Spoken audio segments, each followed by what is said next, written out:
नमस्कार, मैं शिक्षा मिश्रा मध्य प्रदेश के सुप्रभात न्यूज में आपका स्वागत करती हूँ। दोस्तों, मध्य प्रदेश की तमाम फटाफट खबरों को जानने के लिए हमारे चैनल को सब्सक्राइब जरूर करें। साथ ही कमेंट सेक्शन में जरूर बताएं कि आप मध्य प्रदेश के किस जिले से हमारे न्यूज को देख रहे हैं। तो चलिए शुरू करते हैं खबरों को, जानते हैं आज के मुख्य समाचार। आंगनबाड़ियों में खुशियां बिखेरने सीएम शिवराज निकलेंगे, ठेला लेकर जुटाएंगे खिलौने। मुख्यमंत्री शिवराज सिंह चौहान आज मंगलवार को राजधानी की सड़कों पर हाथ ठेला लेकर निकलेंगे और समाज के लोगों से आंगनबाड़ी के बच्चों के लिए खिलौने और अन्य आवश्यक सामग्री जुटाएंगे। उन्होंने अपील की है कि जिन बच्चों के पास खेलने कूदने या पढ़ने की सामग्री नहीं है, जो बच्चे अंडरवेट हैं, इनके प्रति सरकार के साथ समाज भी आगे बढ़कर आए। मुख्यमंत्री शिवराज सिंह चौहान हाथ ठेला लेकर भोपाल के अशोक गार्डन क्षेत्र से सामग्री एकत्रीकरण के अभियान का शुभारंभ करेंगे। अभियान की रूपरेखा पर चर्चा के लिए मुख्यमंत्री ने मंत्रालय में बैठक बुलाई है। सीएम शिवराज ने कहा कि प्रदेश में एडॉप्ट एन आंगनबाड़ी अभियान संचालित है। खारे पानी को बनाएंगे मीठा, भिंड जिले के गोहद में लगेगा मध्य प्रदेश का पहला डिसैलिनेशन प्लांट। खारे पानी को मीठा बनाने के लिए गोहद में प्रदेश का पहला डिसैलिनेशन प्लांट लगाया जाएगा। सब कुछ ठीक रहा तो आने वाले वर्षों में गोहद के गांवों से खारे पानी की समस्या खत्म हो जाएगी। अभी तक इस तरह के प्लांट देश में शिमला, चेन्नई, अंडमान, गुजरात, तमिलनाडु, लक्षद्वीप और आंध्र प्रदेश में लगाए गए हैं। यहां खारे पानी को डिसैलिनेशन प्लांट में पीने योग्य बनाकर सप्लाई किया जाता है। कलेक्टर डॉक्टर सतीश कुमार का कहना है कि प्लांट की डीपीआर तैयार करवा ली है, जल्द ही इस पर काम शुरू होगा। 2 जून को घोषित हो सकते हैं स्थानीय निकायों के चुनाव, आयोग ने की तैयारी। राज्य निर्वाचन आयोग ने पंचायत और नगरीय निकायों के चुनाव कराने की तैयारियां पूरी कर ली हैं। अब सिर्फ नगरीय निकाय और पंचायतों के आरक्षण का इंतजार है। यह 26 मई तक पूरा हो जाएगा। इसके बाद आयोग चुनाव कार्यक्रम को अंतिम रूप दे देगा। सूत्रों के मुताबिक मानसून की स्थिति को देखते हुए पंचायत चुनाव पहले कराए जाने की संभावना है। सरकार की ओर से भी इसका आग्रह किया गया है, क्योंकि बारिश में ग्रामीण क्षेत्रों में मतदान केंद्र तक मतदान दल के पहुंचने में परेशानी हो सकती है। सुप्रीम कोर्ट ने भी इस संबंध में आयोग को निर्णय लेने की स्वतंत्रता दी है। विश्वविद्यालय परिसर के पेड़ कितना सोख रहे हैं कार्बन, इस पर हो रहा शोध, भविष्य में मिलेगा कार्बन क्रेडिट। बरकतुल्ला विश्वविद्यालय के परिसर में लगे पेड़ों के कार्बन स्टोरेज का पता लगाया जा रहा है। इसके तहत विश्वविद्यालय परिसर में 60 प्रजातियों के करीब 15,000 पेड़ों का दस्तावेजीकरण किया गया। इसमें दर्ज किया जा रहा है कि प्रत्येक प्रजाति के पेड़ों की आयु, उसके कार्बन सोखने की क्षमता क्या है, वह हर दिन, महीने और साल में कितनी कार्बन डाइऑक्साइड गैस सोखता है और अपने अंदर कार्बन का कितना भंडारण करके रखता है। पर्यावरण विभाग के विभागाध्यक्ष डॉक्टर विपिन व्यास अपनी टीम के साथ यह शोध करने में जुटे हैं। व्यास का कहना है कि इससे भविष्य में कार्बन ट्रेडिंग की जा सकेगी और आर्थिक लाभ लिया जा सकेगा।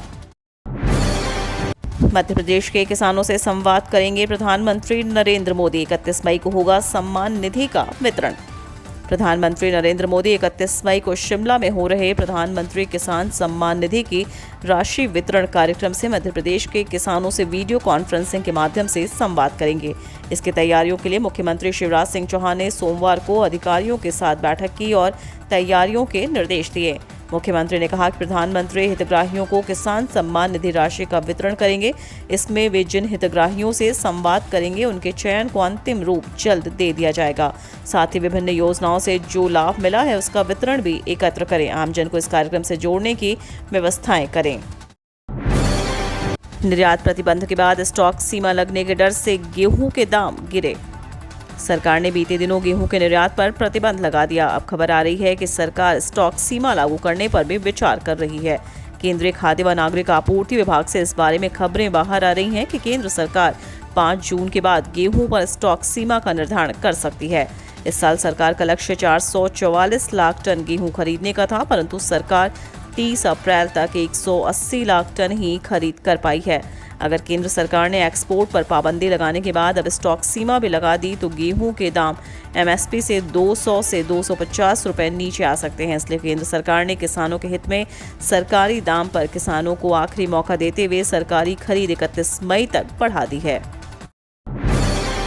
मध्य प्रदेश के 13 जिलों में कांग्रेस का एक भी विधायक नहीं, वरिष्ठ नेता संभालेंगे मोर्चा। मध्य प्रदेश के 52 जिलों में से 13 ऐसे हैं जहां से कांग्रेस का एक भी विधायक नहीं है। अगले साल विधानसभा चुनाव होने हैं। इसे देखते हुए पार्टी ने इन जिलों में वरिष्ठ नेताओं को मोर्चा संभालने की जिम्मेदारी दी है। इसमें पूर्व मुख्यमंत्री दिग्विजय सिंह, सुरेश पचौरी, कांतिलाल भूरिया, अरुण यादव, नेता प्रतिपक्ष डॉक्टर गोविंद सिंह, अजय सिंह, राजमणि पटेल सहित अन्य नेता शामिल हैं। ये न सिर्फ इन जिलों में सक्रियता बढ़ाएंगे बल्कि पार्टी नेताओं और कार्यकर्ताओं के साथ बैठक करेंगे। जिले में काम करने वाले विभिन्न संगठनों से संवाद बढ़ाकर उन मुद्दों पर काम करेंगे जो मतदाताओं को प्रभावित करते हैं। उज्जैन में नए कलेक्ट्रेट भवन का लोकार्पण 26 मई को आएंगे सीएम शिवराज। कोठी महल के पास बने नए कलेक्ट्रेट भवन का लोकार्पण करने मुख्यमंत्री शिवराज सिंह चौहान 26 मई को आएंगे। वे महाकाल कॉरिडोर का मुआयना कर राष्ट्रपति रामनाथ कोविंद के आगमन की तैयारी भी देखेंगे। कलेक्ट्रेट भवन का निर्माण लोक निर्माण विभाग के पब्लिक इम्प्लीमेंटेशन यूनिट ने किया है। निर्माण पर 27 करोड़ रुपए खर्च हुए हैं। भवन का निर्माण पिछले वर्ष पूर्ण हो जाना था, पर लॉकडाउन और अन्य कारणों से नहीं हो सका। 4 मंजिला भवन के हर कक्ष में प्राकृतिक हवा, पानी, रोशनी, अग्नि सुरक्षा का अच्छा इंतजाम है। कर्मचारियों के लिए अच्छी खबर, जुलाई में फिर डीए बढ़ना तय, 2 लाख तक बढ़ेगी सैलरी। केंद्रीय कर्मचारियों और पेंशनरों को एक बार फिर अच्छी खबर मिलने वाली है। रिपोर्ट्स की माने तो जुलाई में केंद्रीय कर्मचारियों का महंगाई भत्ता फिर 4% तक बढ़ाया जा सकता है। अगर ऐसा हुआ तो कर्मचारियों को सालाना स्तर पर 2,60,000 रुपये डीए मिलेगा। फिलहाल कर्मचारियों को 34% डीए मिल रहा है। इस बढ़ोतरी के बाद यह 38% तक जाएगा। दरअसल वर्तमान में 7th पे कमीशन के तहत सभी केंद्रीय कर्मचारी और पेंशनर्स को 34% की दर से डीए और डीआर मिल रहा है। अब एक बार जुलाई में नए महंगाई भत्ते का ऐलान होगा, क्योंकि साल में 2 बार केंद्रीय कर्मचारियों का महंगाई भत्ता बढ़ाया जाता है। मध्य प्रदेश में मंकी पॉक्स को लेकर अलर्ट, मंत्री ने कहा अभी यहां कोई केस नहीं। मध्य प्रदेश के गृह मंत्री नरोत्तम मिश्रा ने बताया कि सभी जिलों में मंकी पॉक्स को लेकर सतर्कता बरतने के निर्देश दिए गए हैं। वर्तमान में प्रदेश में मंकी पॉक्स का कोई भी केस नहीं है। उन्होंने यह भी बताया कि प्रदेश में पिछले 24 घंटों में कोरोना संक्रमण के 32 नए केस आए हैं, वहीं 22 मरीज ठीक हुए हैं। वर्तमान में प्रदेश में कुल एक्टिव केस 275, संक्रमण दर 53% और रिकवरी रेट 98.70% है। 31 मई को तय होगा जिला पंचायत अध्यक्ष पद का आरक्षण। मध्य प्रदेश में जिला पंचायत अध्यक्ष पद का आरक्षण 31 मई को जल एवं भूमि प्रबंध संस्थान भोपाल में तय होगा। पंचायत राज संचालनालय से सोमवार को कलेक्टरों को इस संबंध में दिशा निर्देश जारी कर दिए। इसकी सूचना अभी कलेक्टर और जिला पंचायत के कार्यालय में 25 मई को चस्पा कर दी जाएगी। संचालक पंचायत राज आलोक कुमार सिंह ने बताया कि जिला पंचायत अध्यक्ष पद के आरक्षण की प्रक्रिया 12 बजे से प्रारंभ होगी। सूत्रों के मुताबिक जनसंख्या के अनुसार सबसे पहले अनुसूचित जाति और फिर अनुसूचित जनजाति वर्ग के लिए सीटें आरक्षित होंगी। इसके बाद अन्य पिछड़ा वर्ग के लिए सीट आरक्षित की जाएगी। इस प्रक्रिया की पूरी होने के बाद महिलाओं के लिए आरक्षण की प्रक्रिया लॉटरी निकालकर की जाएगी। इंदौर में अपने खेल मैदान को बचाने के लिए आंदोलन की राह पर अंतर्राष्ट्रीय खिलाड़ी। देश का गौरव बढ़ाने के लिए अभ्यास में पसीना बहाने वाले खिलाड़ी अब अपना मैदान बचाने के लिए उतर चुके हैं। देश को 17 अंतर्राष्ट्रीय सहित ढेरों राष्ट्रीय खिलाड़ी देने वाले हैप्पी वॉन्डरर्स मैदान पर नगर निगम ने प्रशिक्षण केंद्र बनाने का आदेश दिया है। इसके विरोध में संस्था के पदाधिकारी, पूर्व और वर्तमान खिलाड़ी अब आंदोलन की राह पर हैं। अन्य खेलों से भी इन्हें समर्थन मिलने लगा है। सबनीस बाग स्थित हैप्पी वॉन्डरर्स क्लब के पदाधिकारियों ने बैठक कर विरोध की रूपरेखा तैयार की। अब इन दस्तावेजों को व्हाट्सएप के जरिए कर सकते हैं डाउनलोड। अब जरूरी दस्तावेज अपने साथ रखने की जरूरत नहीं है। सरकार ने लोगों के हित के लिए एक बड़ा फैसला लिया है। यह फैसला इलेक्ट्रॉनिक्स और आईटी मंत्रालय ने व्हाट्सएप यूजर्स के लिए लिया है। अब व्हाट्सएप यूजर्स मैसेज के जरिए अपना ड्राइविंग लाइसेंस, पैन कार्ड और आरसी जैसे जरूरी डॉक्यूमेंट्स डाउनलोड कर सकते हैं। और आपको बता दें कि सरकार ने भारतीय नागरिकों के लिए डिजी लॉकर की सुविधा अब व्हाट्सएप पर उपलब्ध करा दी है। आम नागरिक अब डिजी लॉकर सेवा का उपयोग MyGov के व्हाट्सएप नंबर को अपने मोबाइल पर सेव कर इस सर्विस का लाभ उठा सकते हैं। बताया जा रहा है कि यह नंबर आधार के माध्यम से डिजी लॉकर से जुड़ा है। इस प्रकार आप अपने डॉक्यूमेंट्स को डिजी लॉकर में सेव कर सकते हैं और समस्या के समय इन दस्तावेजों को यूज कर सकते हैं।